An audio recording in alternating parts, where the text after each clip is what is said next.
চীন প্রযুক্তিতে এই দেশের কোনো বিকল্প নেই।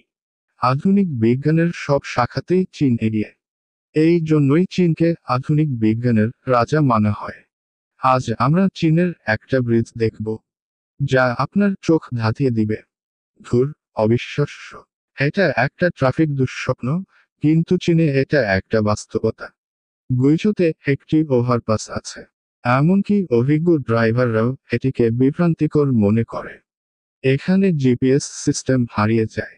শহরের বাইরের ড্রাইভারদের জন্য এটি একটি গোলকধাঁধার মতো। এটি গুয়াংতিয়ান জিয়াওয়ান ওভারপাস। এই সেতুতে 5টি স্তরের ইন্টারচেঞ্জ রয়েছে, 11টি র্যাম্প এবং 8টি প্রস্থান পথ এটিকে চীনের সবচেয়ে জটিল ওভারপাস করে তুলেছে। এর নকশা একটি বিশাল সঙ্গীতের মতো। উপর থেকে রাস্তার ক্রিসক্রসের ঘন নেটওয়ার্ক লক্ষ্য করুন। একটি বিশাল রোলার কোস্টারের মতো বাঁকানো এবং বাঁকানো। আপনি এর ডিজাইন দেখতে দেখতে বিমোহিত হয়ে যাবেন। আপনার চোখ ঝলসে যাওয়ার উপক্রম হবে।